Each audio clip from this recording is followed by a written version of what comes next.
sentimental. Las características que debe tener un cuento que apoye la pedagogía sentimental de los lectores es lo siguiente. Las ilustraciones que muestren con claridad las expresiones gestuales asociadas a las emociones.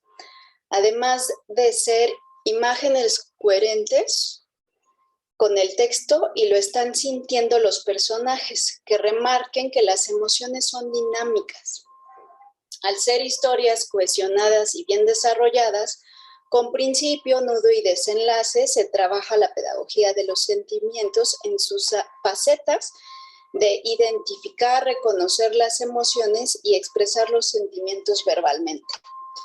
Por otro lado, la innovación la implementamos al crear en colaboración con el alumnado un cuento ecosófico, resignificando los conceptos sentimentales aunado a piezas musicales en el proceso de elaboración.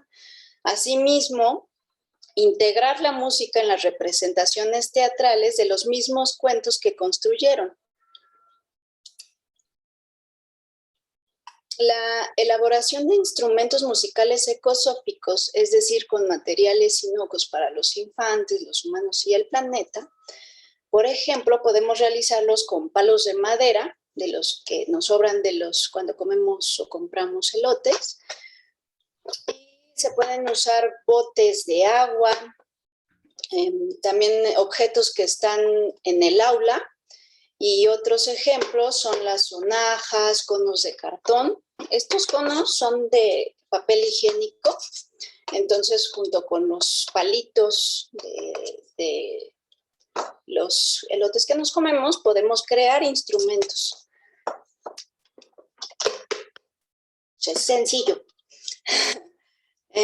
También con una liga o ligas de diferente grosor y las cajas podemos también crear un instrumento. Pulseras con cascabeles y bueno, por último, con todo esto organizar un concierto dirigido a la comunidad escolar o a familiares. Y bueno, para cerrar, en síntesis, la integración de la práctica del arte musical en los espacios escolares destinado para las experiencias pedagógicas contemporáneas innovadoras en los preescolares estimula la audición, la apreciación musical, la lectoescritura y, por supuesto, el conocimiento y reconocimiento de las emociones y la expresión de los sentimientos en ellos y en los otros de manera progresiva, respetando el desarrollo rítmico de los infantes. Así potencializarán sus capacidades biocorporales, ya que interiorizarán sonidos, ritmos, melodías y armonías. Aprenderán a diferenciarlos y expresar con libertad todas sus posibilidades con la voz, con los movimientos biocorporales, probablemente utilizando algún instrumento musical o ecosófico. Los docentes en la escuela resignifican y resingularizan los conocimientos, saberes y prácticas, ya que los contenidos transdisciplinarios del currículum se pueden articular de manera magistral. Así, la escuela, como el lugar legítimo, con alumnos legítimos y profesores legítimos, tenemos los docentes el compromiso de investigar si desconocemos sobre el arte musical, de tal manera que creamos enseñas y promovamos el disfrute y la estética musical a los alumnos de manera respetuosa y amorosa, logrando paulatinamente el desarrollo de sus capacidades individuales, enfatizando que en la biocorporalidad laica, viva y en movimiento, se sitúan los complejos sentimentales propulsores del bienestar común para todos y para cada uno, a través del conocimiento y cuidado de sí, del otro no humano y el planeta. Y bueno, hasta aquí mi intervención. Muchas gracias. Les agradezco su atención. Muchas gracias. Agradecemos a la licenciada Mayeli Nava Pérez, quien es licenciada en Pedagogía por la UNAM y licenciada en Educación Preescolar por el Centro Nacional de Evaluación para la Educación Superior. Actualmente es maestrante en Pedagogía en la Unidad de Posgrado de la UNAM. Su formación académica está integrada por diplomaturas en Administración Integral y Desarrollo del Factor Humano en las organizaciones por la misma UNAM, Sexualidad Infantil y Desarrollo Humano por la Asociación Mexicana de la Salud Sexual, Pedagogía Contemporánea para la Innovación Pedagógica Contemporánea, para la Formación Docente e Innovación Curricular y Didáctica para la UNAM. Participó también en el segundo Congreso de Pedagogía Contemporánea para la Innovación Curricular Didáctica, en el taller de autoamasamiento, técnica para aliviar el atrofismo, osteomía articular, crevisculodorsal, y colaboró en un ensayo para las siguientes publicaciones electrónicas: A Flor de Piel, ensayo sobre el sentimiento vital, y biocorporalidad en movimiento. El petriglifo en movimiento. Actualmente cursa el seminario internacional en extenso hacia la Universidad 2021 y la red de pedagogía contemporánea. Y pues agradecemos su participación y abrimos una sesión de preguntas de los presentes. Si alguien quisiera hacer alguna pregunta para Mayeli.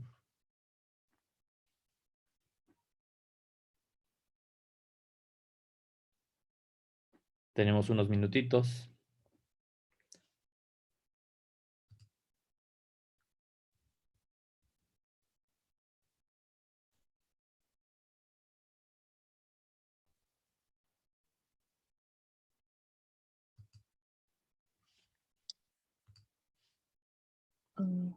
¿Puedo participar? Adelante, adelante.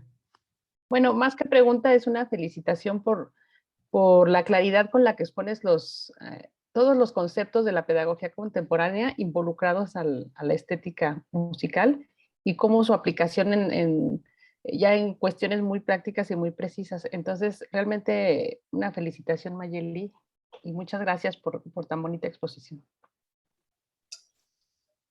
Gracias, Antonienda. Pues sí, es lo que trate de poder plasmarlo con mucha claridad y que pueda también ser de ayuda a los docentes, incluso en cualquier nivel educativo, y nos beneficia también a nivel personal la música y alimenta el espíritu también. Ojalá que la podamos integrar. Muchas gracias, Antonita. Al contrario, gracias a ti. Gracias, y consideramos que realmente esta parte arte y musical pues debe de estar embebida o ser natural dentro de los pequeños, ¿no? Y con esto pues poder fortalecer estas capacidades para poder comprender de mejor forma lo que es los conceptos de manera armónica. Y pues agradecemos enormemente a Lidia Mayeli por toda esta experiencia, por esta riqueza de conocimiento que hoy nos ha compartido, y presentaría a nuestra segunda conferencista, ¿sí? Que es con la ponencia de Cuentos Fantásticos y Aprendizaje Abstracto en Ingeniería, la cual está por medio de la maestra Zaira Ruth Subira López, quien es mexicana, es egresada de la carrera de Ingeniería en Computación de la Universidad Autónoma de Guadalajara, tiene maestría en Ciencias Computacionales y es maestra en Administración Educativa por parte de la Universidad Autónoma. Es doctorada en Tecnología Educativa, cuenta con más de 29 años en la docencia, es profesora titular y autora de 2 libros académicos, es par evaluador en la revista colombiana CIT Journal y ha evaluado proyectos estudiantiles regionales para la IEEE. El gobierno de Jalisco y universidades, entre ellas la Universidad Mayor de San Andrés, Bolivia, donde también se incluyeron investigaciones de docentes. Es miembro de la asociación como la IEEE, la SM, Redonolac, la Academia Jalisciense de Ciencias. Actualmente representa al Núcleo Académico de Investigación e Innovación Educativa en el Decanato de Diseño, Ciencia y Tecnología de la Universidad de Guadalajara. Es coordinadora de la área tecnológica y sistemas en el Comité Iberoamericano de Ética y Bioética, con sede central en Bolivia. Pues bueno, le damos pauta a la licenciada Zaira Ruth para que nos comparta su presentación. Y muchas gracias. Al contrario, muchísimas gracias. Es un gusto para mí realmente estar en estos momentos con ustedes y compartir esta experiencia utilizando cuentos fantásticos para enseñar algunos conceptos abstractos en el área de ingeniería. Mi nombre es Zaira Ruth Zubiría López, estoy adscrita a la Universidad Autónoma de Guadalajara y comenzaré. ¿Cómo combinar la abstracción con conceptos, la abstracción con conceptos fantásticos? Todos sabemos que en el área de ingeniería las matemáticas son un elemento muy importante y no puede faltar en el área de ingeniería, en la formación de los ingenieros. Pero estos conceptos son muy concretos y son completamente demostrables. Al igual que las matemáticas, algunas otras materias como la programación y la estructura de datos también manejan un alto nivel de complejidad. Entonces, ¿cómo mezclarlos con la fantasía?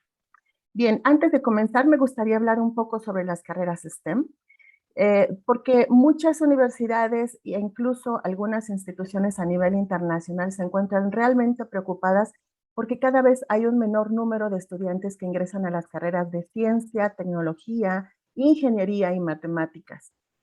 En 2018, la National Science Foundation publica su reporte visionario donde coloca ciertas estrategias técnicas y acciones concretas para promover que haya más alumnos y sobre todo mujeres que ingresen a cualquiera de estas áreas, donde se podría empezar a desarrollar desde etapas tempranas ese pensamiento matemático, comenzando con el pensamiento lógico, desarrollando el pensamiento crítico. Muchas universidades también lo hacen con el pensamiento computacional y con eso lograr que haya más ingresos para estas carreras. Además, también la extiende al área de las artes. Aunado a esto, un autor, Gonzalo Zapico, comenta la forma en la que los niños adquieren conocimiento a lo largo de la vida, comenzando precisamente desde educación básica con sustantivos concretos. Esto es hablar de mamá, hablar de escuela, árbol, cosas que son tangibles adquiridas a través de los sentidos. Él comenta que a partir de los 8 años, un pequeño ya puede ser capaz de reconocer un sustantivo abstracto. Por ejemplo, verdad, belleza, bondad, pero todavía lo sigue relacionando con un sustantivo concreto. Entonces, los esfuerzos para promover que haya más ingresos en las áreas de ciencias, pues podría comenzar desde etapas tempranas. Por otro lado, los cuentos han sido ya ampliamente utilizados y como lo comentó la licenciada Nava, tanto los cuentos como las canciones son muy útiles para el área de la lectoescritura. Precisamente algunos autores como Miriam Soto y Evelyn Parada lo han utilizado para obtener grandes beneficios en la parte gramatical, en las estructuras y sobre todo en la lectura. Y en otras áreas también diversos autores como Postijo en matemáticas, idiomas, estas dos autoras y su equipo, incluso en terapia se han utilizado porque permite a través del cuento identificar acciones como la agresión y tratar algunos elementos propios de los temores, por ejemplo, y de algunos complejos como el de Edipo han sido tratados precisamente por Ruth Goncalves a través de los cuentos y han mejorado. Problemas de aprendizaje también, pero todos ellos se han enfocado, excepto Evelyn Parada, todos se han enfocado en infantes. Evelyn Parada lo hace a través de la educación media y ha obtenido grandes resultados, pero ¿será que todos estos antecedentes son posibles aplicarlos en el área de ingeniería? Aunado a eso, los ingenieros de software tienen una especial inclinación al tipo de películas y de videojuegos fantásticos, por lo que de ahí surge la idea, ¿será posible utilizar un cuento fantástico para explicar algo muy concreto y que incluso sea como un concepto muy específico de una materia compleja? En 2019 surge esta inquietud y entonces se crea un cuento que se nombró Siervos y Espadachines. Primero se explicó el concepto y después se aplicó el cuento, se les manifestó la historia y no pasó más que de simples aceptaciones, de que sí entendían la relación entre lo que habían hecho en código, en lenguaje de programación, con el cuento. Hasta ahí nada más. Por lo tanto, en 2020 se cambia la estrategia y primero se trata de dar el cuento, se explica el cuento y después se quiere llevar a la parte de codificación.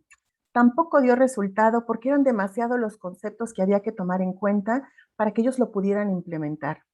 Sin embargo, en ese mismo año se utiliza una práctica basándonos en Katy Sierra y su libro Head First Java, donde utiliza un enfrentamiento épico entre héroes y villanos.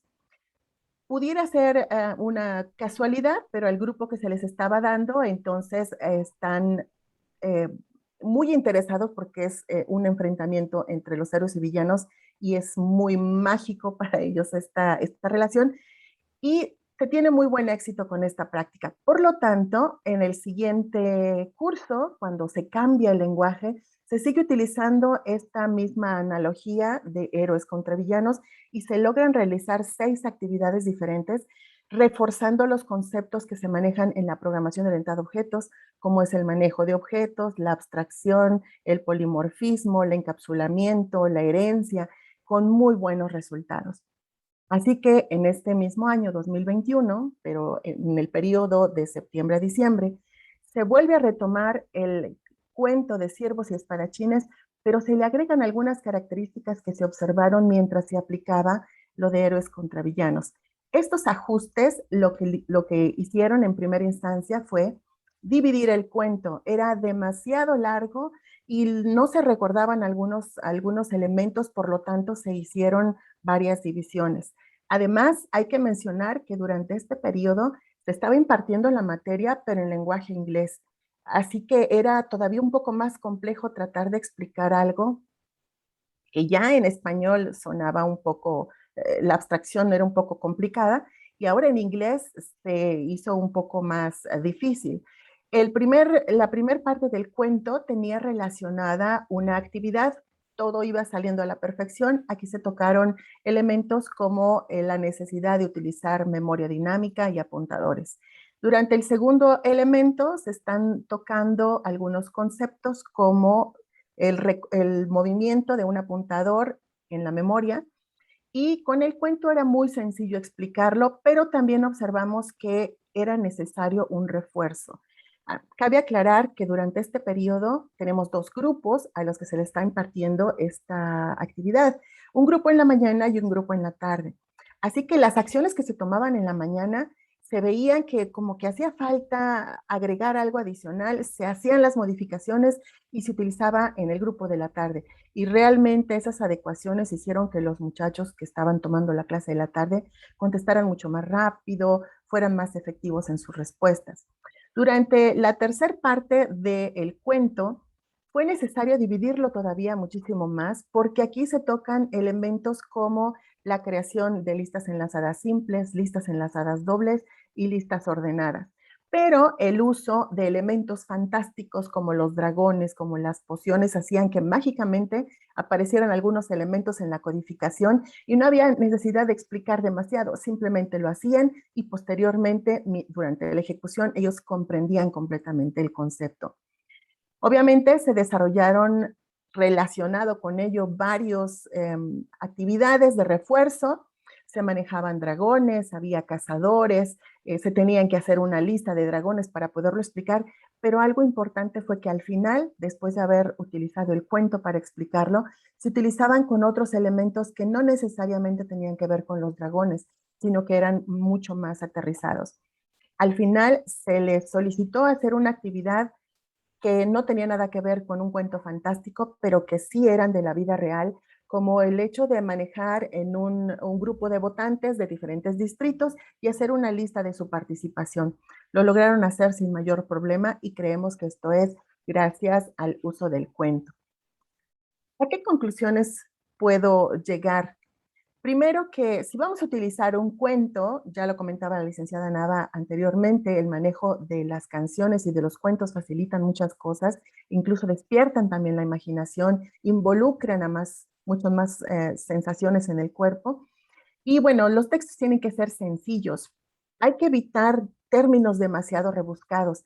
Ya en sí, cuando tratamos de hacer referencia a algunos elementos fantásticos o a cosas que han sucedido con anterioridad, por ejemplo, hay palabras que surgen que no son de uso cotidiano. Y si le agregamos que en este caso también eran en inglés, algunas veces eran incluso novedosos para nosotros mismos. Somos profesores y no escritores, así que por supuesto que nuestras historias pueden tener y son susceptibles de muchísimas mejoras, pero eso también permite que las historias sean adaptables tanto al momento como al grupo. Puede ser que en un grupo se necesite de mayor refuerzo y en otro no, y el hecho de controlarlo pues nos da una mayor seguridad en dónde queremos reforzar cierto conocimiento.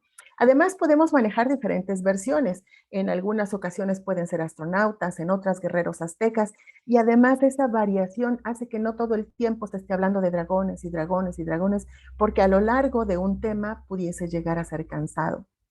Además es divertido. La verdad es que el hecho de ver cómo participan y tratan de cazar un dragón con código fue bastante interesante. Además ayuda a ampliar el vocabulario, como lo comentaba anteriormente, y sobre todo que las respuestas que daban los jóvenes a la hora de hacerles una pregunta muy específica eran mucho más certeras y contestaban mucho más rápido que en periodos anteriores. Igual, comparado con periodos anteriores, a la hora de codificar el programa que se les solicitaba, era con muchísimo menos errores porque relacionaban perfectamente bien qué era lo que tenían que hacer, con quién tenían que unir, aunque fueras recordando al dragón, con quién tenían que unir el otro, que era la acción que tenía el keeper, le llamábamos nosotros, al que mantenía siempre la lista muy bien ordenada. Y todo eso ayudaba, creo, a que pudieran hacerlo ahora sí en una aplicación completamente distinta. Muchísimas gracias, realmente agradezco esta oportunidad para poderles compartir esta experiencia que desde mi punto de vista en esta ocasión sí logró el cometido, sí se pudo utilizar, e incluso como ustedes vieron fueron casi más de 5 actividades que se relacionaron, pero hay algo importante, esa magia de utilizar cosas fantásticas hace que sin necesidad de justificar por qué aparece cierto elemento en la historia, sea lo que le da esa sorpresa, desarrolle la imaginación y sean clases un poco más atractivas. Aún por el simple hecho de saber qué iba a pasar después en la historia, los jóvenes se mantenían interesados. Entonces sí es posible utilizar en el área de ingeniería el uso de cuentos fantásticos para explicar conceptos abstractos. Muchísimas gracias. Agradecemos a la maestra Zaira Ruth Subira López, ¿no?, por su excelente presentación, y abríamos una ronda de preguntas si alguien del público tiene.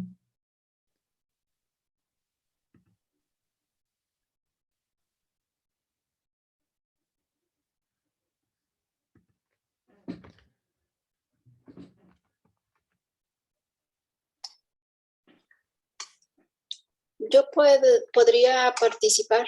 Adelante, adelante. Muchas gracias. Pues doctora Zaira, muchas gracias. También nos ha ejemplificado en el nivel de licenciatura con los jóvenes el uso de los cuentos, que no solo es como que en el área infantil, ¿no? O lo abocamos al área infantil, e incluso nosotros como adultos creo que no es tan fácil leer cuentos ya. Entonces, le agradezco por esta ponencia, por compartir su experiencia. Y en relación a este cuento, ¿cómo es el procedimiento o los cuentos que ustedes manejan con los jóvenes? ¿Lleva algún procedimiento? Es decir, ¿van haciendo la lectura de acuerdo a una semana o leen un cuento a una semana a otra? ¿O cómo? Bien, en realidad de la experiencia que se tuvo al principio, en el 2020 leí todo el cuento. Entonces era demasiada información y a la hora de querer llevarlo a la codificación era imposible, ya no recordaban, había cositas que se les iba. Entonces, en este año 2021 se dividió por eso el cuento y entonces se explicaba un pedacito hasta donde se requería para que pudieran luego implementarlo en código. Así que era de pedacito en pedacito, conforme se abarcaba o llegaba hasta la intención que se necesitaba, entonces se hacía un corte y se hacía una actividad.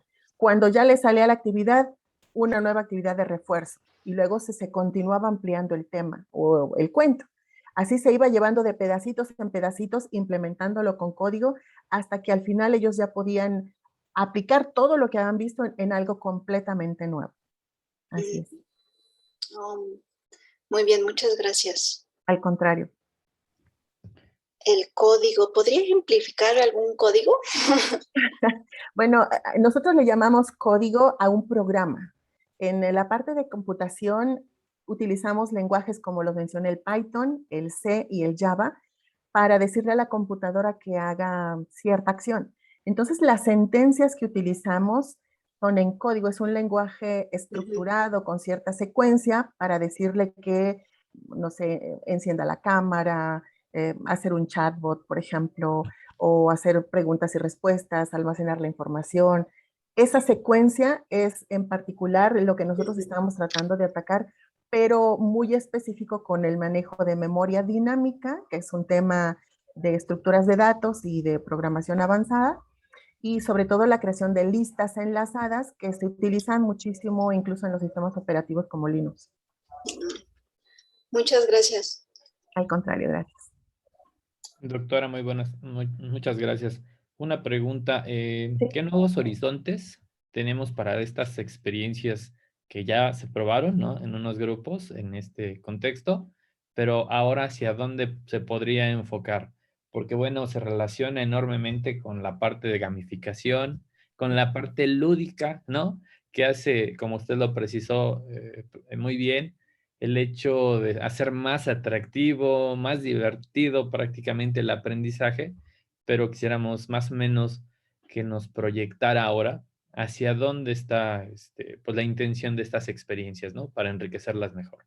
Gracias. Bien, muchas gracias. Y mi intención ahora es tener un compendio de cuentos que se puedan aplicar, como hace rato mencionabas, ahora son astronautas, ahora son guerreros aztecas, y a lo mejor más adelante siguen siendo dragones y magia y todo ese, pero que sea para atacar el mismo tema con diferentes actividades. Porque sí noté que hubo un momento en el que también hablar de dragones y de dragones y de dragones era un poco cansado.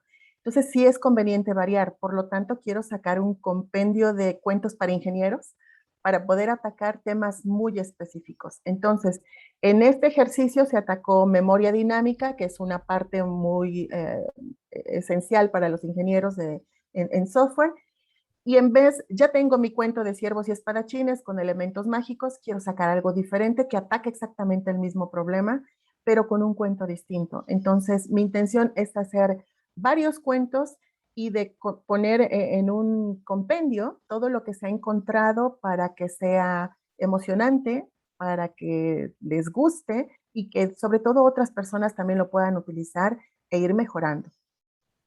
Ok, muchas gracias. Gracias. ¿Alguien más que tenga alguna otra duda? Yo puedo participar, por favor. Adelante, adelante. También una felicitación a la maestra Zaira y ver, o sea, cómo nos muestra que la creatividad en realidad está en todas las áreas, ¿no? Muchas veces uno dice, ay, no, los ingenieros son cuadrados, los ingenieros no tienen... Y no, o sea, realmente tienen un desarrollo de creatividad muy, muy amplio. Se ve en la programación justamente, es muy evidente, pues, pero me recordó un chico de servicio social con el que estoy trabajando, un ingeniero, programador, estaba diciendo, es que yo no tengo creatividad, y yo veo todo lo que hace, digo, ¿cómo no? Claro que tienes creatividad. Nada más que como regularmente uno relaciona la creatividad la pintura, la escultura, con el arte en general, se identifica como un ser no creativo, ¿no? Cuando en realidad todos somos, y este tipo de experiencias como la que nos muestra, pues pone en evidencia que podemos desarrollarla, ¿no? Muchas gracias. Sí, así es. Al contrario, gracias. Pues nuevamente agradecemos por la ponencia y perdón. Adelante, adelante. Adelante. Mi cara de puchero. No, está bien, adelante, venga. Perdón. No, me encantó su ponencia, maestra. Efectivamente, yo soy filósofa, yo no soy ingeniero, pero tengo muchos años trabajando con ingenieros. De hecho, son con los que mejor me llevo, probablemente porque son los que tienen esta apertura de mente gracias a esta capacidad de fantasía, ¿no? Y de hecho el nombre lo dice, son ingenieros, son los más ingeniosos, ¿no? Son los que, ¿no? Son los creativos, son fantásticos, trabajar con ellos es maravilloso. Yo me preguntaba en este mismo ejercicio que está usted haciendo, ¿qué tanto le convendría voltearlo, ¿no? A que ellos busquen en estas historias que ellos ya leen de por sí, que revisan, a lo mejor que ellos se encuentren ahí, o sea, en vez de que ustedes escriban o se preocupen por hacer estas historias y no que sean siempre dragones, etcétera, pues en toda la masa de lecturas que de por sí ellos hacen entre manga, cómic y todo este mundo de fantasía en el que ellos de por sí están involucrados, videojuegos, que ellos se encuentren ahí, o sea, al revés, el ejercicio a lo mejor para que ellos reconozcan estos conceptos abstractos en justamente lo que ellos están realizando. Digo, podría ser otra etapa del ejercicio, a lo mejor otra experiencia. Yo tendía mucho, como enseño filosofía, obviamente, pues ya se imaginará que los conceptos, ¿verdad? ¿No? Pues, Sí.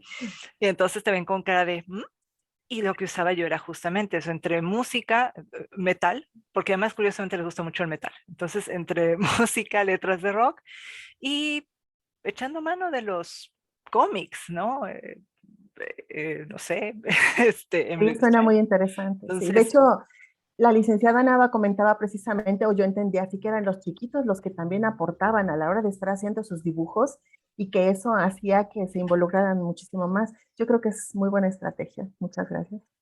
sí, algo ya más serio lo hace usted, ¿no? Yo nomás me entretengo con ellos en el aula, usted ya lo hace de verdad. Gracias, maestra. Muy bien. Excelente Al contrario. ejercicio, ¿eh? Muy amable. Gracias. Una última parte, bueno, todavía tenemos unos minutos. También el desarrollo de los juegos, pues hoy vemos que está prácticamente en todos los sectores, ¿no? Impacta, digamos, en pequeños, en adolescentes, hasta nosotros, en adultos, nos cautiva, ¿no? ¿Podría haber alguna línea para poder aplicar estas experiencias hacia el desarrollo de juegos y que ahí de manera natural, con todo este atractivo, pudiesen fortalecer nuevamente la lectura, mantenerla y mejorarla, ¿no? Que sería una de las partes fundamentales, ¿no? Sí, sí, así es. Muchas gracias. Yo creo que sí, sobre todo seguir promoviendo la lectura, que en vez de que vean la película, mejor lean el libro, creo que sí es algo muy bueno porque aparte les desarrolla otras habilidades como ya lo hemos visto anteriormente, así es. Muchas gracias. Pues maestra Zaira, pues muchas gracias. Y hay alguien más, aparte de un fuerte aplauso que todo el mundo les brindamos, ¿no? Por Gracias. compartir estas enormes experiencias. Y pues seguimos este gran banquete, ¿no? Y ahora continuamos con otra excelente ponencia que está a cargo de la licenciada María del Recuerdo Holguín, Ruiz, y que tiene como título Arte y Transdisciplina. Les presento a la licenciada. Es licenciada en Educación en Artes, egresada de la Universidad Popular Autónoma de Veracruz. Es instructora en Artes, egresada del Instituto Regional de Danza Azueta. Es técnico en lenguas francesas y técnico en computación.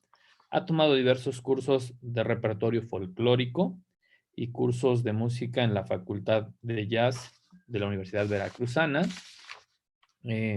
Cursó la Diplomatura de Pedagogía Contemporánea para la Innovación Curricular y Docente. Ha trabajado en diversas escuelas de forma particular, impartiendo clases de arte, música, danza, plástica, visuales, teatro, desde nivel maternal hasta educación media superior y en instituciones de gobierno y particulares. Ha impartido talleres para el Centro Cultural del ISSSTE y un dato resaltante, curioso, extraordinario de todos ustedes, y bueno, sobre todo de ella, es que es mamá y con todo, y artista vive la vida con las emociones, los sentimientos a flor de piel. Entonces disfrutemos de la siguiente ponencia a cargo de María del Recuerdo Holguín Ruiz. Gracias. Muy buenos días a todas y al compañero aquí presente. Gracias por la presentación. Muy amable, ya se ve. Bueno, pues esta participación es el arte y la transdisciplina. ¿Cómo surge? A lo largo de los años como docente, me he percatado de que muchos compañeros se les dificulta hacer este movimiento o este conjunto de colaborar materias entre sí y poder hacer que los conocimientos sean más amplios y más, pues reforzados de alguna manera, ¿no? Yo por medio de las artes me he percatado de algunas maneras de cómo realizarlo y les mostraré aquí algunos de los trabajos que yo realizo con mis alumnos. Siguiente, por favor. Empezaremos por las artes visuales, siguiente, donde pueden observar que se encuentra una gráfica de barras y van a decir, ¿y cómo voy a ver el arte desde una gráfica de barras? Pues tan fácil como esto para mí y que para muchos yo veo que se les dificulta. A lo largo de las conferencias de la red pedagógica también me pude percatar que muchos maestros preguntaban, ¿y cómo es que lo vinculo? ¿Cómo puedo utilizarlo? ¿Cómo puedo? En diferentes áreas, ¿no? No nada más el arte. Yo creo que cualquier área se puede vincular de cierta manera. Bueno, volvemos a lo del código de barras, a la gráfica de barras. En las artes visuales vemos lo que es el círculo cromático, donde vemos lo que son los colores primarios y secundarios. Es parte fundamental y como las bases para lo que es las artes visuales. Después podemos ver lo que es la gradación o degradación de los colores. ¿Cómo los utilizo? Yo utilizando estas dos herramientas de las artes visuales, lo que he realizado es pedirles a los alumnos que busquen una canción, la siguiente por favor, donde ellos van a hacer un conteo de palabras y aquí cabe mencionar que como menciona la licenciada Mayeli, es importante el lenguaje y cómo nos podemos dar cuenta de qué estamos escuchando y cómo nos beneficia o nos enriquece el lenguaje de las canciones y de lo que podemos escuchar. Todo esto tiene que ver muchas veces con el entorno donde vivimos, donde nos desenvolvemos, con quienes convivimos, etcétera. Esto nos va formando unos personas totalmente individuales, pero bueno, consiste en que escriban la canción, cuenten el número de palabras, ya que las contaron, hay algunas que se repiten, bueno, ¿cuántas veces se repite esa palabra? Y ya utilizando ahora estas tres herramientas, paso a hacer la gráfica de barras utilizando tanto el círculo cromático como las gradaciones, dando como resultado la siguiente, por favor. Y este es un trabajo de un alumno, donde él, utilizando, si pueden ver en la parte de abajo, están marcando lo que son los colores del círculo cromático. Y arriba, dependiendo de la cantidad de número de palabras, yo lo voy a dividir entre 6, que son mis colores, 3 primarios y 3 secundarios. Entonces, ellos van a ir haciendo una gradación o degradación, ya sea con un color. Por ejemplo, aquí empezamos con el rojo y ya sea negro, empiezan con negro, al rojo le ponen negro, después un poquito menos, un poquito menos, un poquito menos, hasta llegar al color base, que es el negro, el rojo, pues base, y empezamos a poner ahora lo que es el blanco hasta ver cómo finalmente se va perdiendo casi el tono rojo. Y esta es la manera, pues, como lo utilizo a nivel secundaria, que ya es donde pueden ver más lo que es esta situación de gráficas, ¿no? Siguiente, por favor. De ahí nos vamos al teatro. ¿Cómo voy a implementar el teatro? Algunas materias como las matemáticas. ¿qué haría yo aquí? En la anterior pudimos ver que estamos viendo pues matemáticas y estadística, ¿no? Pero el teatro, ¿cómo me va a funcionar? A ver, vamos a ver en la siguiente, por favor, compañero. Un simple rectángulo donde tengo lo que es la base y la altura. ¿Y dónde me voy al teatro? Pues existen en el teatro algo que se llaman áreas del escenario, algo que nos ayuda a ubicarnos tanto como bailarines como actores. Digo, no quiero decir que los alumnos vayan a ser especialistas como bailarín o como actor, pero finalmente nos ayuda a ubicarnos en un espacio. Siguiente, por favor. Si se dan cuenta, en el anterior yo tenía base por altura y aquí lo que hice es que tomaran su regla, midieran su aguilucho y pudieran dividir, medir lo que era la base y dividirla entre 3. Problemática que me he topado que en grados de quinto y sexto de primaria no saben ni siquiera hacerme una división de 2 cifras. Entonces, aquí yo en las artes estoy reforzando y apoyando a la maestra titular en matemáticas, haciendo esta pequeña división de lo que es la base o la altura para poder dividir este rectángulo en 9 partes, para las 9 partes del escenario. El siguiente, por favor. Para que estemos más en contexto y puedan entender de qué estoy hablando de las partes de las áreas del escenario, les presento aquí. Este es el proscenio, que es la parte donde se encuentra el público. Así como nosotros lo vemos, nosotros seríamos el público. Entonces, quiere decir que al dividir en mis 9 partes, yo tengo algo que se llama centro-centro. Centro arriba y abajo centro. Tengo centro derecho y centro izquierdo. Al igual que arriba derecho y abajo derecho, y arriba izquierdo y abajo izquierdo. Todo esto nos funciona. A la siguiente, por favor. Para poder ubicarnos en un espacio, en un escenario. Digo, aquí sí es como la duela de un teatro, pero recordemos que en las escuelas, pues siempre por lo regular es en una cancha o en un patio escolar. Entonces ellos se van a poder ubicar y así yo cambie el frente, o sea, la parte que era el proscenio, yo los puedo pasar al lado que yo quiera o que me indiquen los docentes a dónde van a poner la mesa del presidium o algo así, dónde van a estar los papás, sin que ellos se pierdan del lugar, ¿no? Entonces, por ejemplo, aquí en esta imagen vemos que es una representación teatral donde en centro están 2 personajes y donde al centro izquierda se encuentra otro personaje, pero centro arriba está alguien adentro como de una jaula. Y si me voy hacia la derecha, voy a encontrar que alguien está abajo en la derecha. Bien, eso es llevarlo al teatro, pero ¿cómo lo llevo a la pintura también? A mí me sorprendió que a pesar de que yo sea conocedora de las artes, cuando vi esto de las áreas del escenario, se me venían a la mente muchas maneras de demostrárselos a los alumnos hoy día en pandemia y cómo podíamos ver o hacer una figura o un cuadro tridimensional utilizando también esta técnica.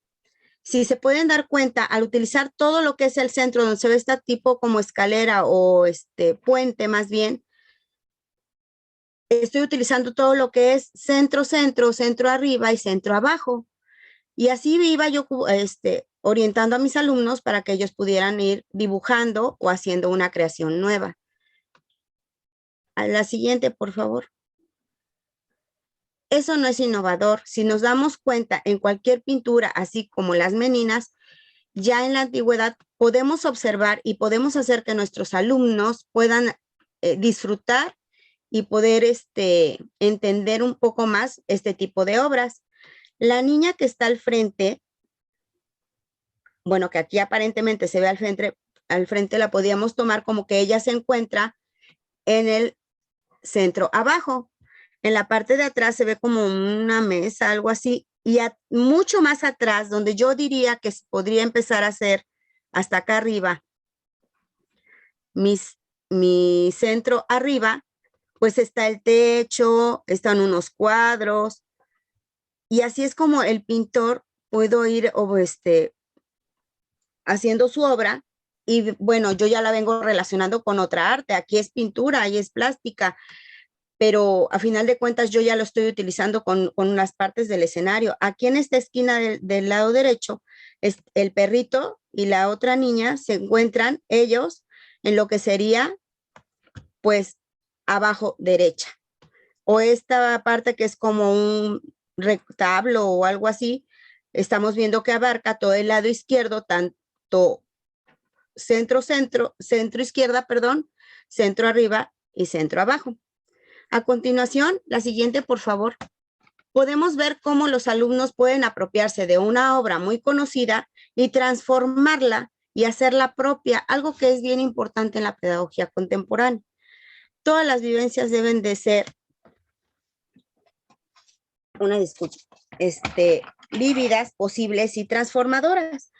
Pues aquí ellos pueden utilizar una obra muy conocida, que es El Grito, y la transforman a una especie de caricatura, así, apropiándose de esta obra y realizándola también de diferentes maneras. A continuación, la siguiente, por favor. También podemos ver cómo en la danza, como les mencionaba, se utilizan este tipo de espacios.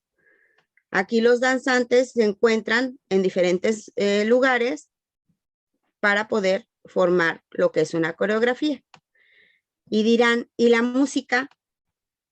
¿Cabrá que puedo utilizarla también en este espacio de las áreas del escenario? Claro que sí. A continuación lo vamos a ver en la siguiente imagen. Podemos observar aquí cómo se colocan los instrumentos en una orquesta de cámara. Y verán que hay unos violines que se encuentran en el centro y acá arriba otros, y toda esta área sería como centro-centro. Y tenemos centro arriba y tenemos centro abajo, si se dan cuenta está casi vacío. A la derecha tenemos más violines, más arriba tenemos como trombones, percusiones, todo lo que sería arriba centro, arriba derecha o arriba izquierda. Las arpas, si se dan cuenta, vendrían quedando en lo que es centro izquierdo. Y bueno, nos queda vacío lo que sería arriba izquierda y abajo izquierda. Espero que hasta aquí vayamos siendo claros. A continuación, pasamos a la música. La música, tenemos a un gran personaje aquí. ¿Quién es este personaje? Siguiente, por favor. Bueno, él es Pitágoras y fue el primero en relacionar la música y las matemáticas. Se centró en el estudio de la naturaleza de los sonidos musicales y describió que existía una relación entre los sonidos armónicos y los números enteros, creando con ello una teoría matemática de la música.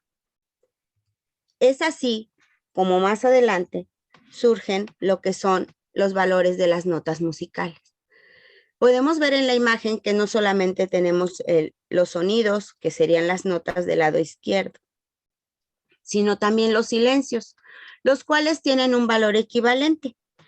¿Qué quiere decir esto? Que cuando yo tengo una redonda o unidad y tengo un silencio, que sería el silencio de redonda, su valor es de 4 tiempos. Cuando yo me encuentro con una blanca o mitad y un silencio de blanca o mitad, quiere decir que tenemos 2 tiempos.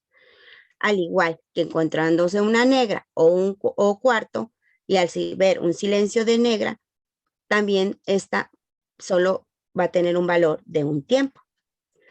Cuando encontramos una corchea o un octavo, o su silencio, que serían equivalentes a medio tiempo.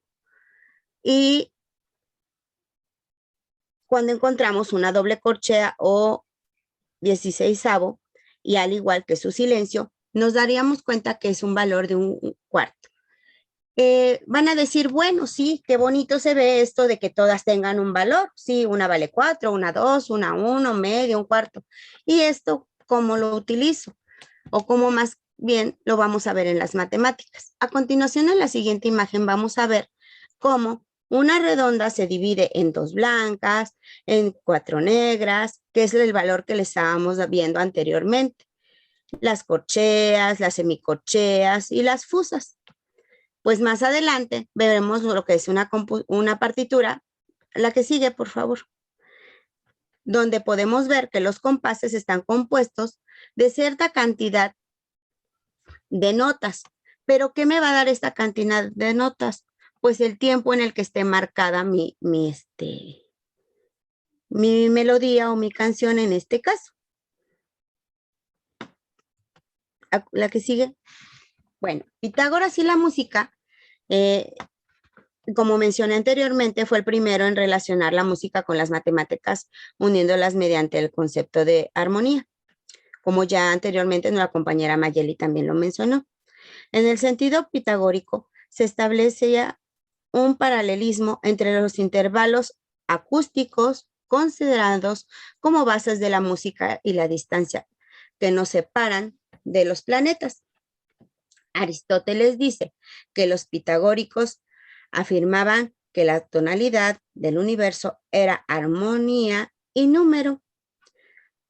La concepción pitagórica de la filosofía como curación del alma, que tiene como ciencia auxiliares a las matemáticas y la música, dio lugar a la meloterapia, o psicoterapia.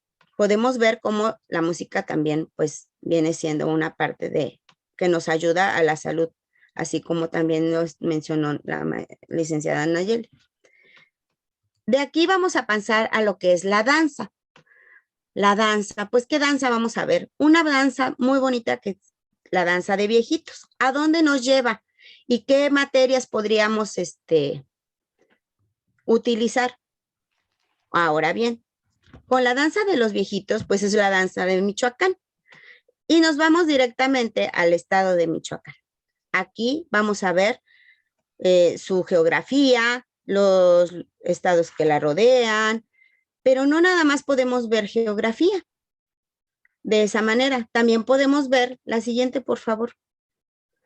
Cómo la mariposa monarca tiene un traslado que es en esta temporada precisamente. Y vemos a las mariposas. La siguiente, por favor. Cómo van en una ruta. La mariposa monarca utiliza varias rutas migratorias. Las que llegan a México vienen de la zona ubicada entre las Rocallosas y los Grandes Lagos. Una disculpa, la anterior la estaba leyendo. Perdón. Gracias. Bajan por la Sierra Madre Oriental, entran al altiplano por las montañas más bajas y llegan a los estados de México y a Michoacán de Ocampo. A continuación, ahora sí, en el siguiente mapa podemos ver cómo eso es que se trasladan desde la zona norte hacia México y vienen hacia Michoacán. Aquí seguimos trabajando geografía y dicen, bueno, pero ¿por qué insiste ella que la mariposa monarca tiene que ver con la geografía y tiene que ver con las danzas que nos transportaron a Michoacán? Pareciese que en esto estamos como en la teoría del caos y donde los pequeños fractales que se van abriendo nos llevan de un lugar a otro, jugando con esto de todo lo que es el conocimiento, cultura, tradición y las artes. La siguiente, por favor. En las creencias de la cultura prehispánica, las mariposas monarcas son el espíritu del bosque y el alma de los muertos. Las mariposas monarcas anuncian el arribo de las almas de los muertos al mundo de los vivos. A continuación vamos a ver unas imágenes donde en México, y mis compañeros no me dejarán mentir, se realiza un gran desfile en estas fechas, por lo que es el Día de Muertos, representando así con la mariposa monarca, pues la venida de las almas de los muertos a este mundo terrenal. A continuación vemos a otra imagen, ya relacionada, pues donde utilizan el papel picado y todo esto de los vestuarios y máscaras y aquí está la flor de cempasúchil. Más adelante podemos ver algo más donde la utilización del papel maché es importantísimo en las artes plásticas y cómo transforman aquí una calavera. Bueno, yo ignoro si sea de papel maché, yo la tomé pensando en que sí lo fuera, pero seguimos viendo lo de la mariposa monarca, estamos viendo lo de la geografía de dónde vinieron, nos venimos desde Michoacán, etcétera, etcétera, y esto nos lleva a lo que es más adelante, a que nuestros alumnos sigan aprendiendo sobre su identidad, cultura y tradición, que vemos pues que afortunadamente México siempre ha sido preservado. Muchísimas gracias. Estoy abierta a sus preguntas. Muchas gracias, María del Recuerdo. Y bueno, pues abrimos el espacio por si alguien, primero una felicitación y después alguna duda que pueda enriquecer mucho más pues este banquete que nos has presentado de cultura, de música y de todo lo que globaliza. Muchas gracias. Bueno, en lo que empiezan las preguntas, cabe mencionar que solo son, no ejemplos, sino algo que yo he podido trabajar a lo largo de mi carrera como docente, pero sabemos que la educación siempre es transformadora y que aparte terminamos aprendiendo docentes de alumnos y alumnos del docente. O sea, no estamos extensos de aprender en el día a día. Los alumnos nos van llevando de la mano y muchas veces alguna pregunta, alguna duda es lo que nos va abriendo el campo para ir relacionando este tipo de fractales que se abren en todo este caos de decir, bueno, yo solo enseño artes y estoy enfocada a las artes, sí, pero yo tengo que hacerlo de una manera multidisciplinaria y transdisciplinaria, donde yo pueda reforzar y apoyar a los maestros titulares en todas estas materias que son básicas, como el español. Digo, en lo de la gráfica de barras, ya no les mencioné, pero sí también, pues estamos viendo el enriquecimiento del lenguaje o ver qué tan pobre es mi lenguaje, porque es a lo que yo me estoy exponiendo, ¿no? Y en el teatro, pues también podemos ver las obras teatrales y todo esto haciendo que fluya la lectura, haciendo un análisis más crítico y todas estas situaciones. No sé si tengan dudas, creo que Antonieta tiene una duda, tiene la manita levantada. Gracias, Recuerdo. Bueno, no es duda, más bien también es una felicitación por todo este recorrido que nos diste de las artes y cómo se pueden ir integrando, ¿no?, en las diferentes disciplinas o materias. Y como bien dices, enriquecen, ¿no? Pero a veces yo pienso, bueno, a veces pienso que también deberían de ser puestas a ese mismo nivel, ¿no?, de español, de matemáticas. O sea, ¿por qué siempre relegarlas a como un apoyo, ayuda nada más, ¿no? O sea, tienen una importancia tan grande en el desarrollo humano en todos los sentidos, que quizá deberíamos ir pensando o luchar porque se les dé un nivel similar, ¿no?, al de las matemáticas, al del español, por todo lo que aportan a todas las materias y en sí mismas, bueno, y al desarrollo, ¿no?, del ser humano. Sí, digo, final de cuentas, las artes, gracias, Antonieta, no nada más es el arte o como tú mencionas, el apoyo, como yo lo estaba diciendo, un reforzamiento, ¿no? Por ejemplo, de las matemáticas o de la geografía y apoyar a las demás materias.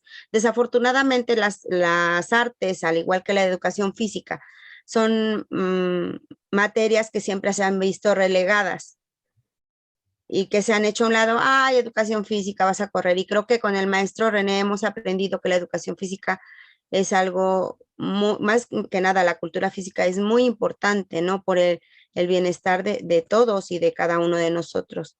Adelante, Lidia Mayeli. Gracias y felicitaciones. Me uno también con Antonieta por compartirnos tu experiencia y también nos da un fiel ejemplo de la creatividad también de los docentes y cómo es que todo lo que nos acabas de exponer pues surge esta creatividad que a veces también desconocemos que lo tenemos los docentes y cómo se pueden interrelacionar, ¿no? Transdisciplinariamente con las otras asignaturas y que también a veces no logramos ampliarlo, pues, y con las artes. Pues muchas gracias, Recuerdo, por compartirlo. No, gracias a ustedes y de verdad, sí es un tema que me ha llamado mucho la atención, digo, aparte de descubrir mientras doy clases, ver las carencias y que no son rezagos de pandemia muchas veces, cómo los alumnos les cuesta, por ejemplo, utilizar el juego geometría, digo, cuarto año de primaria, toparme con este obstáculo para mí fue algo así súper enorme. Dije, no es posible. Y luego quinto y sexto que no me supieran hacer una división de 24 entre 3 para hacer lo que era la división de las 9 áreas del escenario. Digo, yo siendo maestra de artes me daba de topes. No quiero saber la maestra titular o la persona que dé matemáticas avanzadas, si se topa con algo así, ¿cómo se va a sentir? Ese es uno de mis inquietudes, aparte de ver cómo si muchos de los docentes y con los que yo he trabajado me dicen, es que yo no encuentro cómo relacionar las materias, yo no encuentro cómo puedo transformarlas o hacerlas multidisciplinarias o transdisciplinarias, si como que nos volvemos cuadráticos y solamente nos encasillamos en de ellos, estudié esto y solo me quedo aquí, ¿no? Entonces sí es algo muy, muy, preocupante para mí, no sé si exagero, pero bueno, como en la presentación mencionó Ricardo, las emociones siempre las tengo a flor de piel y al dar clases, yo siempre estoy así como que muy emocionada, disfrutando de lo que hago, disfrutando de lo que mis alumnos pueden lograr y de lo que yo puedo transmitirles. Entonces, si yo puedo ser un aporte para otras materias, digo, para mí encantada. Y si en algún momento requieren o tienen una inquietud de cómo poder ligar o hacer transdisciplinaria alguna materia, no duden en acercarse. Ahí ya hablé mucho, perdón. Creo que había algo más en el chat. Adelante, adelante. Para que no sea un banquete paralelo, sino que lo podamos conocer todos, ¿no? Aquí. Habla la maestra Lourdes y Mirna. A ver, la maestra Lourdes. Adelante, maestra. Okay, pues muchas felicidades. Me parece muy interesante tu trabajo y muy necesario, porque desde la primaria debería haber ese acercamiento y ese conocimiento de las artes para todo mundo, para toda persona. Es parte de la educación. Entonces, me parece precioso tu trabajo. Te felicito y has de gozarlo muchísimo. Muchas Sí, felicidades. muchas gracias, maestra, y más el elogio de su parte, para mí es, vaya, algo enorme. Usted es una eminencia de la música. Digo, yo solamente conozco lo más básico, pero recibir sus palabras me halagan. Gracias. No, pero es que eso básico es importantísimo, porque precisamente por no existir eso básico, se batalla tanto en las escuelas ya, digamos, superiores o en las escuelas profesionales. Es necesarísimo ese campo, cubrir esa necesidad es importante. Te felicito muchísimo. Muchísimas gracias, maestra. Qué bonito. Gracias. De veras que has de disfrutarlo muchísimo. Sí, la verdad, sí. Mirna, adelante. Sí, claro, como comentan aquí que desde la educación inicial, claro que sí, digo, si pudieron escuchar, bueno, ahorita mencioné primaria y secundaria, pero tengo la fortuna de haber ya impartido o en su momento impartir clases desde maternal hasta bachillerato o media superior. Entonces, a cualquier nivel creo que es importante y desafortunadamente lo que se manejan como planes y programas no vienen marcadas así, pero cuando tienes el conocimiento de todas las artes, vemos la manera de incluirlas y irnos haciendo en esta teoría del caos y en esto que viene siendo todos esos planes y programas que para mí sería un caos totalitario, ver los fractales que me permiten transformar y volver esto más transdisciplinario y multidisciplinario. Adelante, Mirna. Gracias. A ver, voy a bajar mi manita porque luego se confunde uno.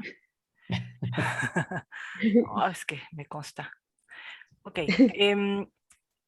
Pues felicitarte en primer lugar por el trabajo. Es una iniciativa importante, independientemente si lo haces desde las artes o desde dónde lo haces. En realidad, el promover el trabajo transdisciplinario, el trabajo colaborativo entre los docentes para la mejora en la comprensión y el aprendizaje de los alumnos es esencial. Es decir, me gusta mucho la idea de que lo hagas desde las artes, ¿no? Sobre todo porque por la mayor parte de la gente no ve la relación de nada con nada, sobre todo las artes y lo que decían, ¿no? La educación física, etcétera. Como que queda relegado, ¿no? Casi siempre lo sacan. Es muy interesante cómo para los que sí estudiamos en algún momento música, no sé si a la maestra Lourdes le tocó, pero en la Facultad de Música de la Universidad Veracruzana, algo que era muy importante era relacionar la música no solo con las matemáticas, sino con la educación física. O sea, tú como músico tenías la obligación de mantener tu salud física, ¿no? Como parte del quehacer, y no porque fueras pianista y que ibas a estar sentado moviendo los dedos, justamente por eso era importante que tuvieras fortaleza en la espalda, en la parte baja, el movimiento de los brazos, mantener el equilibrio, etc. Entonces, como muchos elementos ya se tomaban en cuenta, me acuerdo, ¿no? En esa área.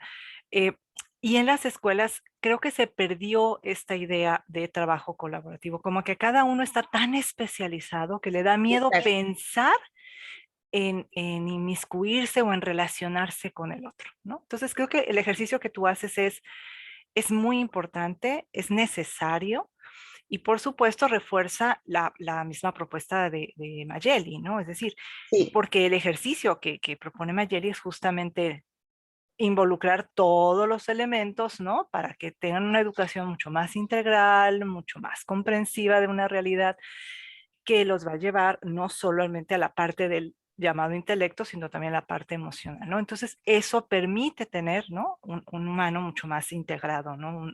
Una persona humana mucho más integrada, conectada con sí mismo y con los otros, ¿no? Entonces, qué bueno, me da muchísimo gusto que estés haciendo este ejercicio, por supuesto es de las artes, pero espero y espero que ese sea el resultado, que a los maestros les quede claro que tu ejercicio va más allá de eso, ¿no? Sino que va justamente a impactar en que tenemos que trabajar juntos, ¿no? Si queremos que los chicos aprendan a trabajar juntos, ¿no? Así es. Pero felicidades, mi querida, recuerdo muchísimas gracias por tu aportación. Gracias. Yo voy a dejar de intervenir, bye. Les comento, digo, sabemos también que la danza y la música nos ayuda con la lateralidad, entonces, bueno, ya no viene involucrado aquí, pero sí nos ayuda mucho en esta situación y es lamentable toparte con alumnos de cuarto, quinto año que no tienen claro ni siquiera cuál es su derecha y cuál es su izquierda. También eso es bien triste para mí, darme cuenta, digo, el hecho de que se aísle todo esto que menciona Mayeli de las rondas, de la música y de todo, ya cuando llegan a primaria, que es algo muy trabajado en preescolar y maternal, y llegan a primaria y se lo aíslan, empezamos a perder todo lo que se trabajó, todas estas raíces de maternal y de preescolar, se van perdiendo al llegar a la primaria. Entonces, creo que sí es importante ver todo este tipo de situaciones y ver la transversalidad y la multidisciplina. Muchas gracias. ¿Alguien más? Pues yo por mi parte, María del Recuerdo, bueno, si no hay alguien más. Permítame, hay algo en el chat. Incluso hay adultos con ese problema, confunden derecha con izquierda. Sí, efectivamente, en las indicaciones, digo, la danza nos ayuda y también podemos mencionar que la danza nos ayuda mucho a hacer secuencias en las matemáticas también, ¿no? Tanto con los pasos, una secuencia de 3 o no sé, cosas así. Vaya, por así decirlo de momento. ¿Yo qué? ¿Algo más en el chat? Perdón, yo soy uno de... perdón, ya te balconeé. Creo que Mayeli quería aportar algo más. Mayeli. ¿No? Muchas gracias, me despido. Ok, pues te brindamos muchas felicitaciones. y muchos aplausos por este banquete que nos has presentado. La verdad ha sido enriquecedor.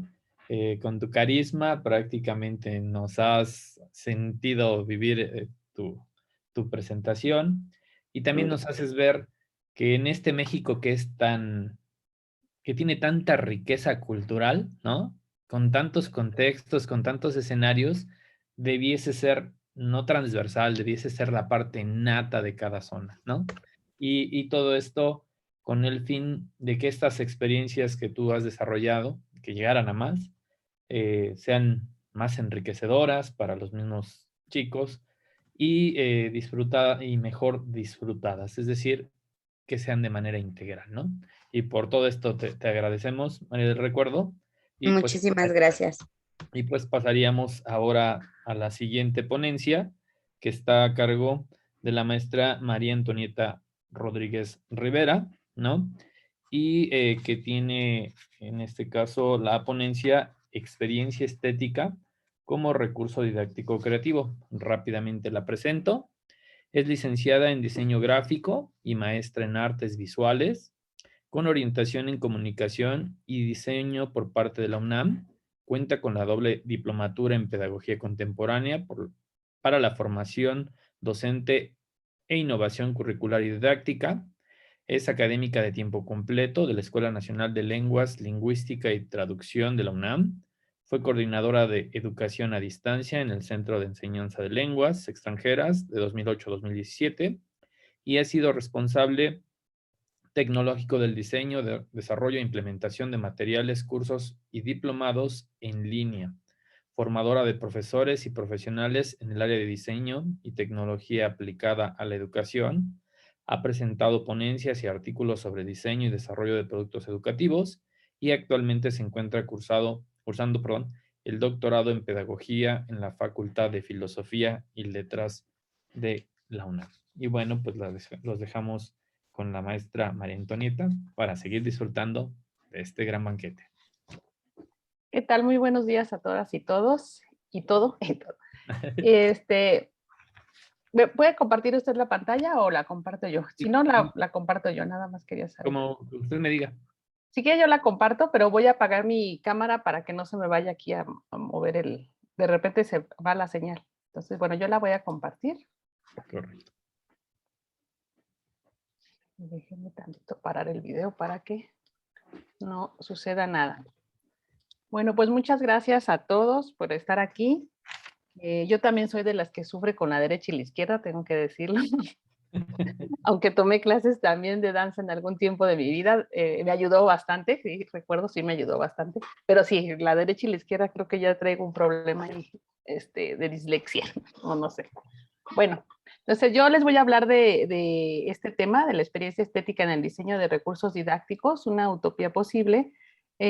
Forma parte de las primeras, bueno, perdón, no primeras, pero de las ideas que estoy investigando en relación a las ventajas y el potencial de la imagen, específicamente del diseño de recursos didácticos en tanto soporte concreto del contenido, como nos lo describe la pedagogía contemporánea y la doctora García.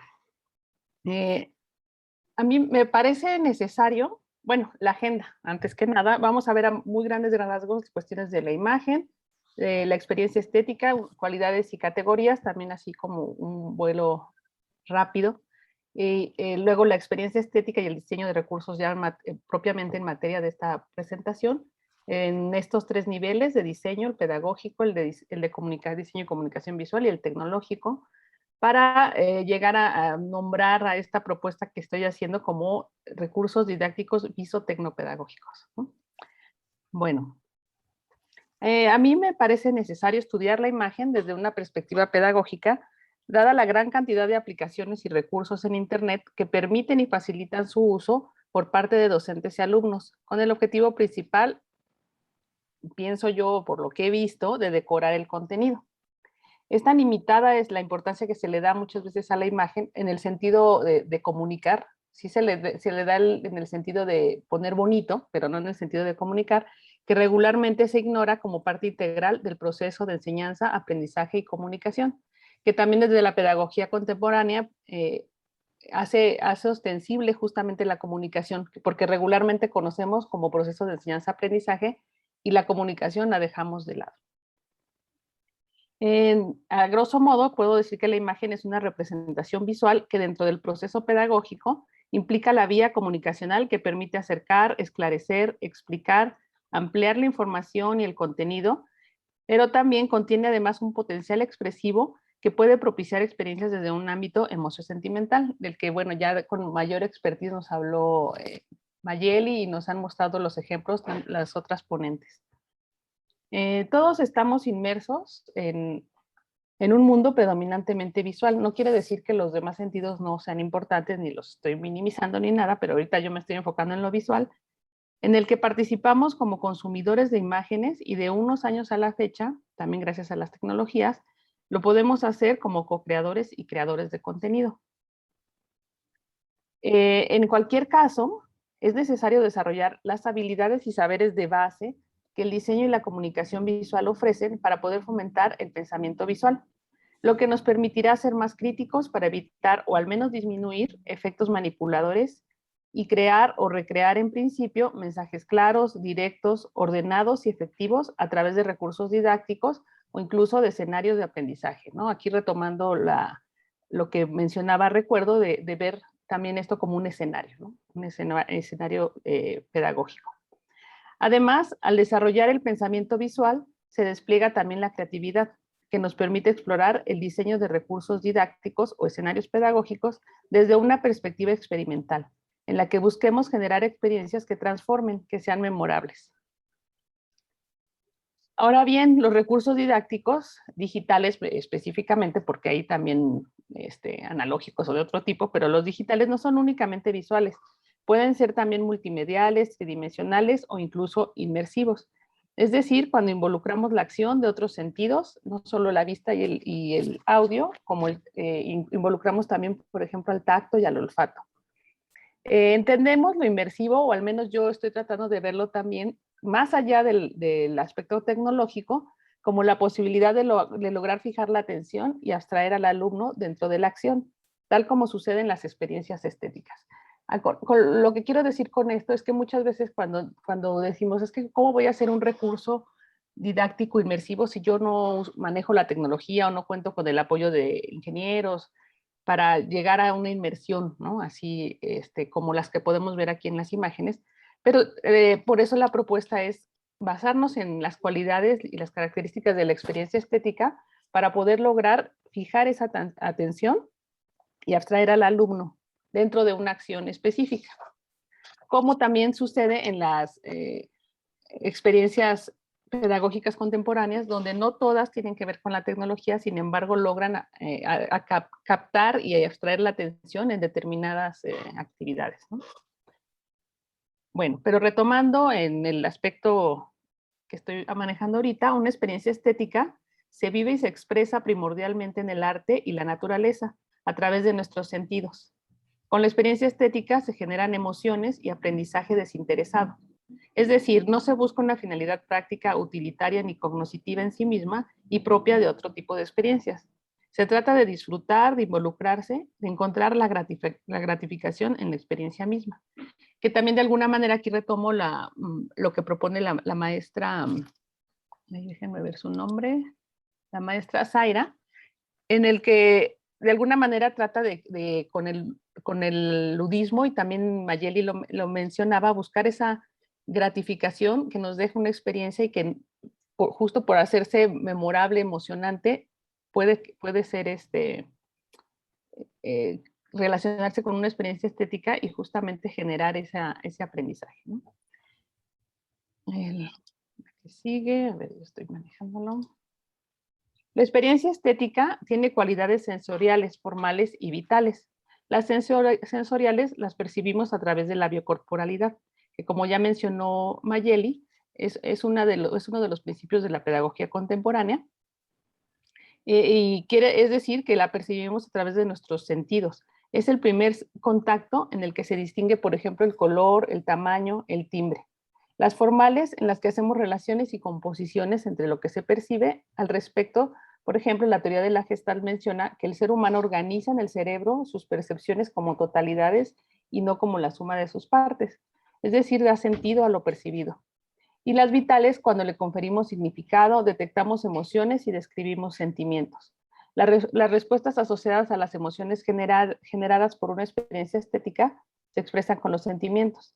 Y aunque en rigor pueden ser placenteras o a veces dolorosas, lo que se busca o lo que se propone al incorporarlas en la praxis docente es que propulsen la voluntad de hacer, de proponer, de crear, de expresar, de comunicar. Por otro lado, House señala que en la experiencia estética lo primordial es el goce y explica 3 categorías de experiencia sensible del mundo que la conforman. La poiesis, que es el gozo por la creación misma de la obra, es decir, por el proceso creativo. La aiestesis, que es el gozo o placer por parte del espectador de la obra que generan otros, que aviva la observación activa y crítica para hacer un cambio en la percepción.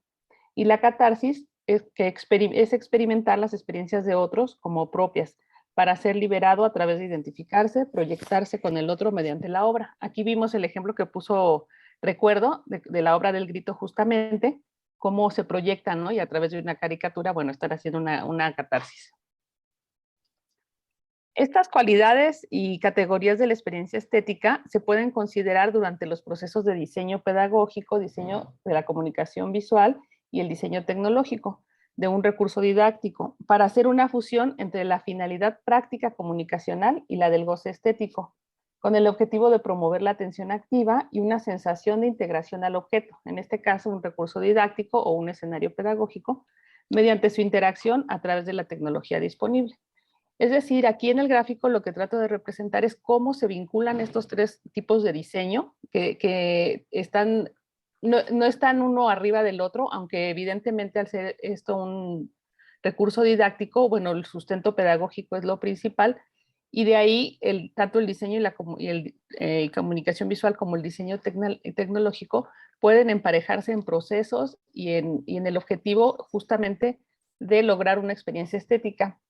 Se puede pensar que la experiencia estética, bueno, de hecho proviene del arte, ¿no? De la expresión, como veíamos ahorita, les comentaba, de ese gozo que se hace en la naturaleza o mediante el arte, y por lo tanto en este esquema se podría relacionar, entre comillas, más con el diseño y la comunicación visual, y de ahí expandirse y ir impregnando cada uno de los tipos de diseño, ¿no? Es hacerlo de manera conjunta, no de manera separada.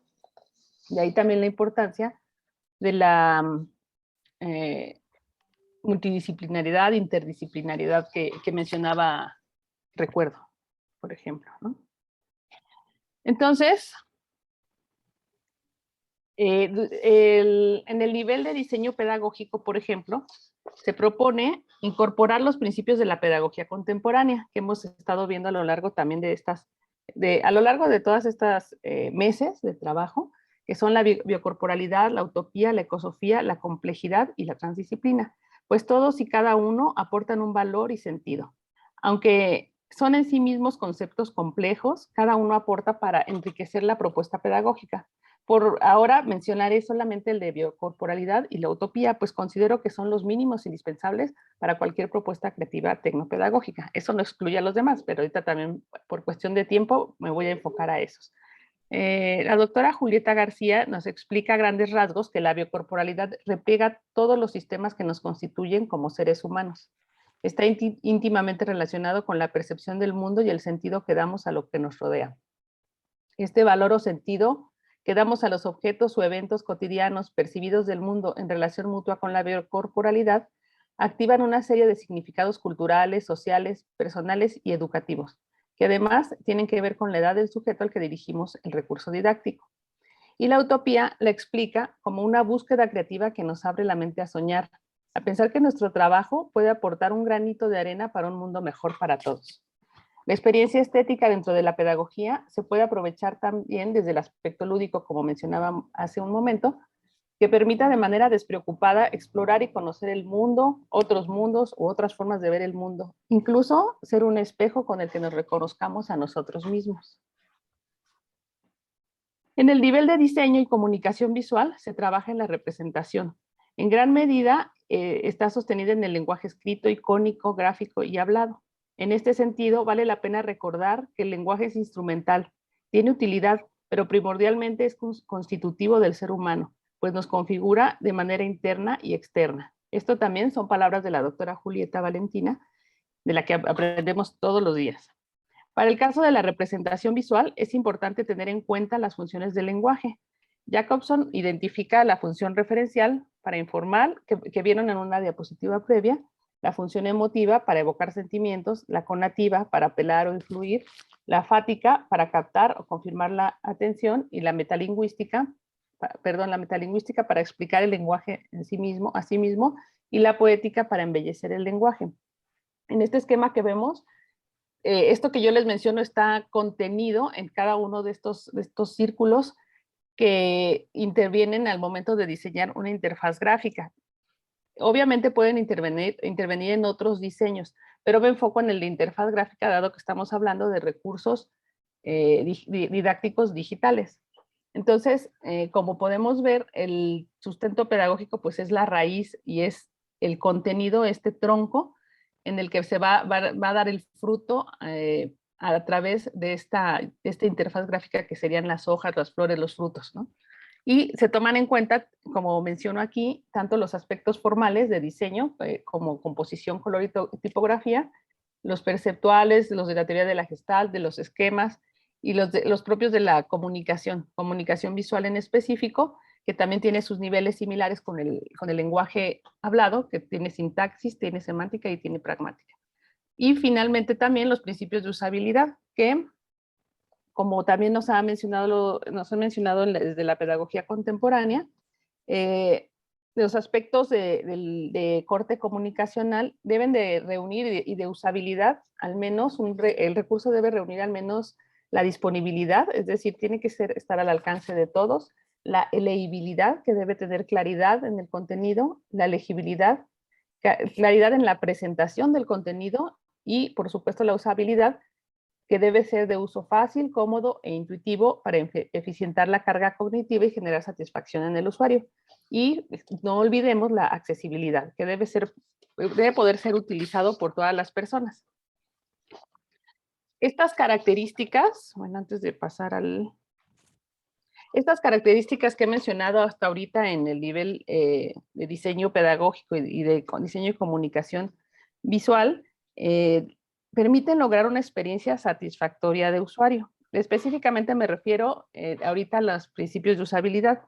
Es decir, dan una percepción positiva que representa un primer acierto en el diseño de la comunicación visual de los recursos didácticos, ya que ponen al alcance la información y evitan esa doble tarea cognitiva de saber cómo acceder, cómo llegar al contenido para después aprenderlo. Pero para dar paso en la búsqueda de trasladarse a generar una experiencia de una experiencia satisfactoria a una experiencia estética, considero que debemos incorporar las cualidades formales que se mencionaron de la experiencia estética en la composición de los elementos que conforman la representación visual y que son propios del arte y del diseño, que mencionaba hace un momento, que son como estas cualidades que se ven aquí: color, brillantez, espacio, movimiento, dimensión, y que yo las estoy enfocando ahorita al diseño gráfico, a la cuestión visual, pero obviamente, como también se ha mencionado en otras ponencias, puede ser a cualquiera de los otros medios, ¿no? Audiovisuales también, es decir, a la música, al sonido en general, pero en cuestión de imagen, el conocer estas cualidades formales nos ayuda a jerarquizar, a enfatizar, a sintetizar, exponer y en general a comunicar el contenido de forma clara y funcional.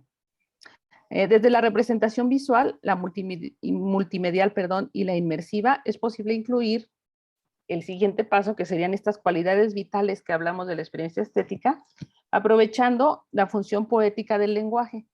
Por ejemplo, usando los tropos literarios o figuras retóricas de la imagen, que ahorita mencionaré nada más brevemente, como la metáfora, la metonimia, la sinécdoque, la prosopopeya, la antítesis y la hipérbole. Sumando estos dos niveles de diseño pedagógico y diseño visual, nos estamos acercando a esta concepción de experiencia estética visotecnopedagógica o como una utopía, por decirlo, como lo quise poner, bueno, no lo quise, lo puse en el título de la ponencia, pero evidentemente todavía nos hace falta incorporar el aspecto tecnológico. En el aspecto tecnológico, de acuerdo con Sarra Mona, la tecnología va más allá de lo meramente instrumental. Debe ser concebida como un constructo que implica, como lo ven en la imagen, la técnica, las herramientas, los instrumentos y también la reflexión teórica sobre las distintas problemáticas a resolver. Es decir, lo tecnológico reúne el hacer, es decir, la práctica y el saber, una reflexión teórica. Desde esta perspectiva, el actuar tecnológico conlleva un análisis de posibilidades y limitaciones que se expresan en 8 categorías epistemológicas. Perdón, estas son las que están en la imagen: la racionalidad, el sistematismo, la planificación, la claridad de metas, el control, la eficacia y la optimización, que nos permiten observar de manera objetiva, en este caso el recurso didáctico, en función de su objetivo y usuarios meta. Es decir, si será útil, viable, estructurado, si se podrá validar y mejorar. El concebir a la tecnología educativa con esta visión amplia que nos propone Sarra Mona de intervención y participación activa del educando, la hace susceptible de aplicación al conjunto del proceso pedagógico, del proceso del diseño y del proceso artístico. La tecnología educativa se vale de los recursos, herramientas, instrumentos y servicios que las tecnologías de la información y la comunicación le proveen. Su importancia radica en que estas TIC, como su nombre lo indica, son fuente de información a la vez que canal de comunicación, medio para la interacción, la interactividad, y su uso incrementa además las competencias digitales de profesores y alumnos. Al llegar a este punto, si al recurso didáctico visopedagógico le incorporamos la tecnología a disposición y promovemos la interactividad en cualquiera de sus niveles, propiciamos en el alumno o profesor el desarrollo de las capacidades de observación, exploración, experimentación, para llegar al análisis y síntesis, habilidades visomotoras que también han mencionado, visoespaciales, que permiten vivenciar e interiorizar el contenido y por ello producir o expresar algo intensamente humano que no sería posible sin el aprendizaje de una habilidad tecnológica. Esto, desde mi punto de vista, es una inmersión que solamente se logra mediante la tecnología, pero no solamente con la de última generación, sino también puede ser con la tecnología al alcance.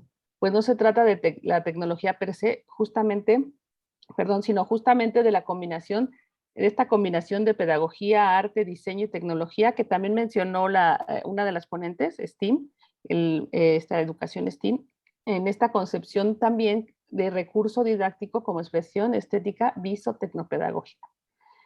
Evidentemente, para lograr de manera óptima en estos 3 niveles, pues lo deseable es hacerlo de manera interdisciplinaria. Sin embargo, no siempre es posible. A veces los profesores tienen que resolver las cosas ellos solos, ¿no? Entonces, de esto tenemos en cuenta que en el momento actual, pues la praxis docente es una tarea compleja en la que hay que adquirir o ir adquiriendo nuevas literacidades. El pensamiento visual, desde mi punto de vista, es una de ellas, pues propicia la creatividad y el pensamiento crítico. Aquí en la pantalla pueden ver algunos ejemplos, algunos trabajados por mí y otros que retomé imágenes, en donde podemos ver cómo esos diferentes niveles de interactividad, de interacción y también incluso de inmersión, ¿no? Llegar a ese nivel máximo de ya incorporar toda la biocorporalidad. Perdón.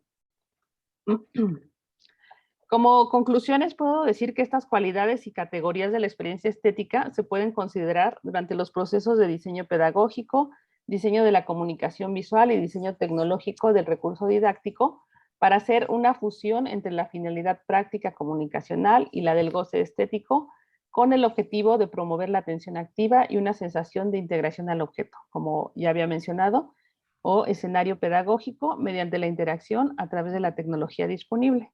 En otras palabras, la idea es ampliar y relacionar los procesos de los 3 niveles de diseño entre sí y con las cualidades de la experiencia estética, de manera que el resultado sea un recurso didáctico que vaya más allá de una experiencia tecnopedagógica satisfactoria a una que brinde una experiencia estética visotecnopedagógica.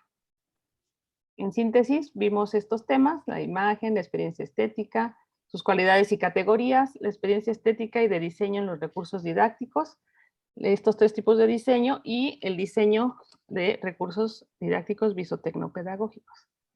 Algunas referencias. Y pues ahí, ya se me fue sin el muchas gracias, pero muchas gracias. Bueno, pues agradecemos por la ponencia y abrimos un espacio breve para alguna reflexión, las felicitaciones, claro, de por medio, aplausos, y pues si alguien tiene alguna inquietud.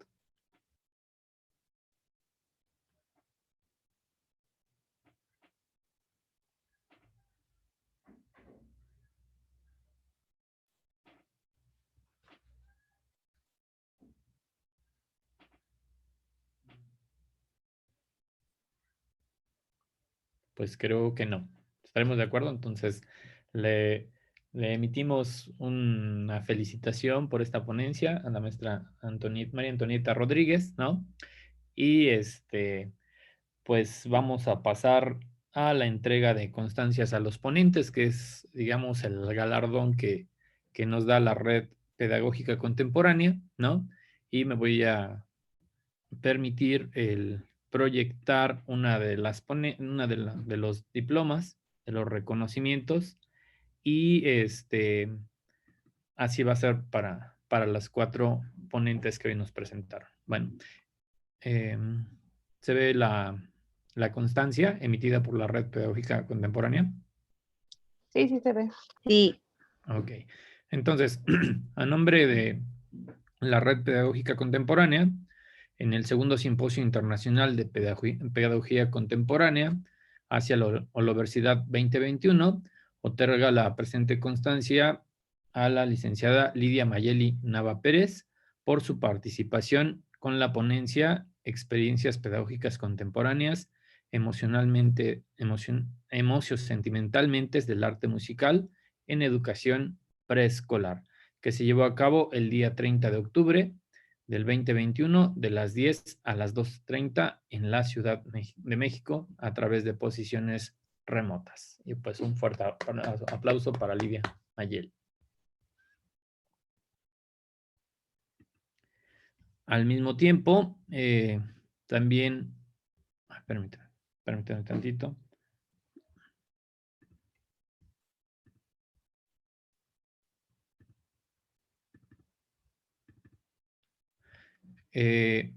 Emitimos a nombre de la Red Pedagógica Contemporánea, igual la constancia que acredita su participación en la ponencia de cuentos fantásticos y aprendizaje abstracto en ingeniería para la doctora Zaira Ruth Subiría López, ¿no? Que nos presentó una excelente ponencia y que también se llevó a cabo el día 30 de octubre del 2021 de 10 a 12:30. Y pues muchas felicidades. Y continúo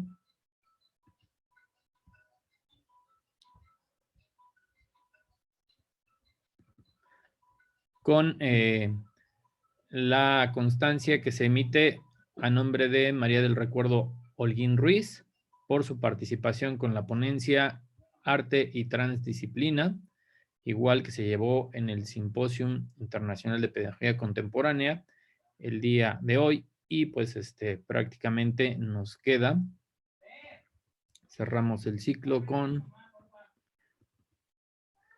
la maestra María Antonieta Rodríguez Rivera, quien también nos hizo su ponencia de experiencia estética como recurso didáctico creativo, una utopía posible. Y pues agradecemos su participación y nos vamos incorporando nuevamente a la sesión principal para hacer la relatoría de cada una de las salas. Agradecemos por toda la participación y pues felicidades a todos por disfrutar de este enorme banquete. Gracias a todos, felicidades. Gracias. Gracias. Felicidades y gracias por sus Felicitaciones. aportaciones. Gracias, moderador, relatora. Gracias. A usted. Bien, pues buenas tardes a todos y a todas. Gracias por continuar aquí y pues ya regresamos todos de las mesas en las que participamos.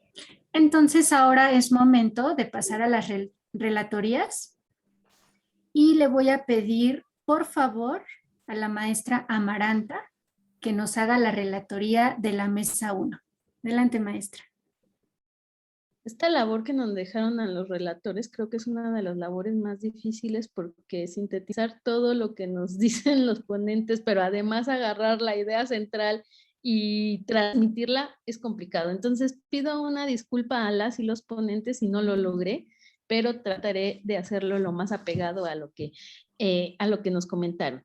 La ponencia 1 estuvo a cargo de la maestra en ciencias Mónica Sánchez Vázquez del Mercado y la doctora Julieta Valentina García Méndez, y fue sobre pedagogía contemporánea para la innovación. En esta ponencia, la ponente